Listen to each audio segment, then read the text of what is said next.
नमस्कार दोस्तों, stock bridge के एक और वीडियो में आपका स्वागत है।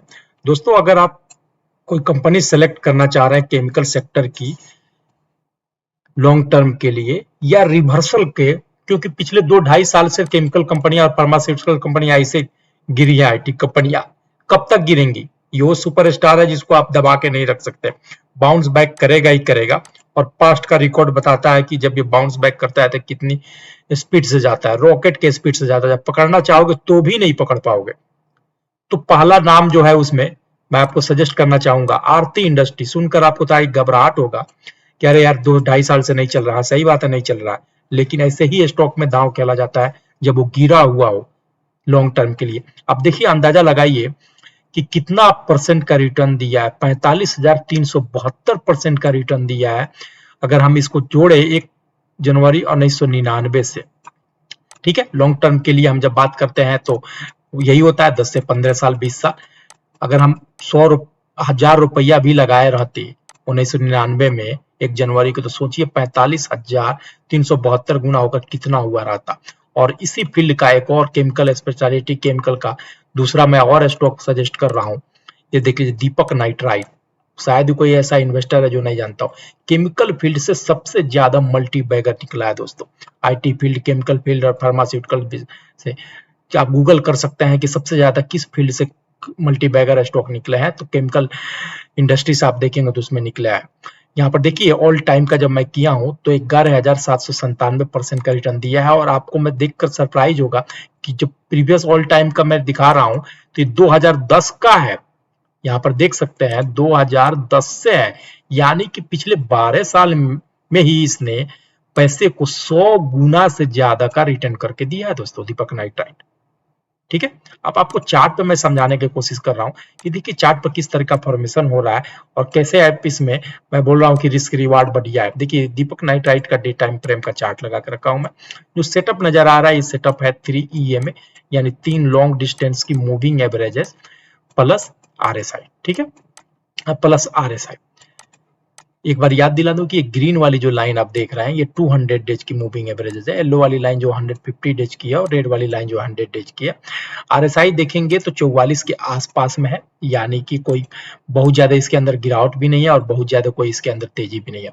आप एक टाइम पर आप देखेंगे तो इसने अपना ऑल टाइम हाई जो बनाया था 3,000 से ऊपर का ज्यादा बनाया था। ठीक है, और ये ऑल टाइम हाई जब बना था 21 पीरियड का है। मैं ये आपको टाइम बताना चाहूंगा दोस्तों।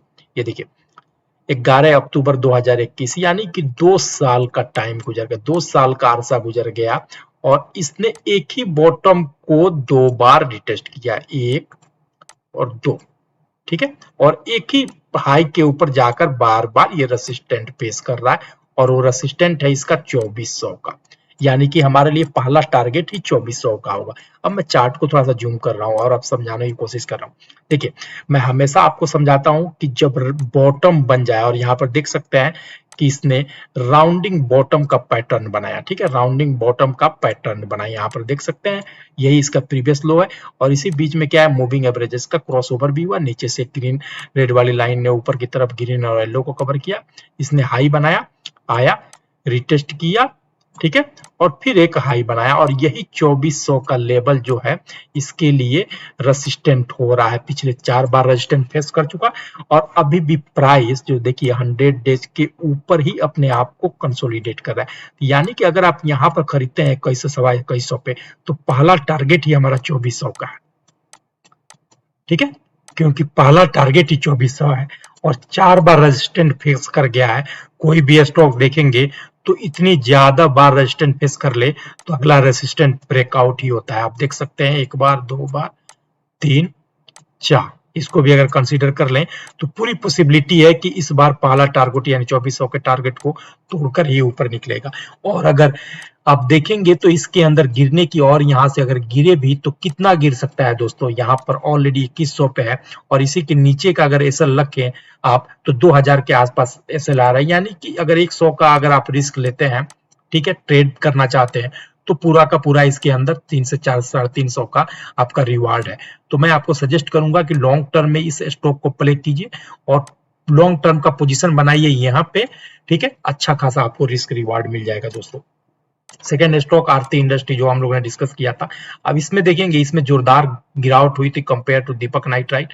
इसने अपना ऑल टाइम हाई यहाँ पर बनाया था और ये पीरियड है अगेन 18 अक्टूबर 2021 का, यानी वहां से 2 साल हो गया। हालांकि इसके अंदर एडजस्टमेंट भी हुआ प्राइस का, क्योंकि इससे टूटकर आरती फार्मा लैब नाम की एक फार्मास्यूटिकल्स कंपनी लॉन्च हुआ। अब यहाँ पर चार्ट पे आप देखिए दोस्तों, इसने सेम अपना बॉटम बनाया और काफी दिन तक कंसोलिडेट किया, फिर इसको निकाला और निकालने के बाद अभी इसी को रिटेस्ट कर रहा है। ठीक है, यानी कि अगर 491 के आसपास बनाते हैं तो आपका रिस्क कितना रहेगा, 440 का, यानी 50 रुपया का रिस्क है, सिर्फ आपको 50 रुपया का रिस्क है। और आप पहला टारगेट लेके जा सकते हैं दोस्तों, ये वाला 700 का।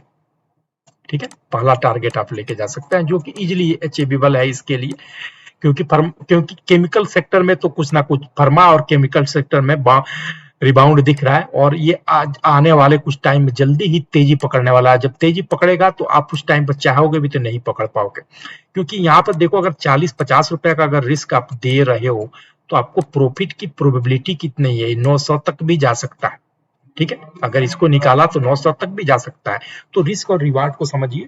और मैं अगेन आपको याद दिलाऊंगा कि केमिकल सेक्टर में लॉन्ग टर्म में आप जाइए दोस्तों, अच्छा खासा रिवार्ड मिलेगा।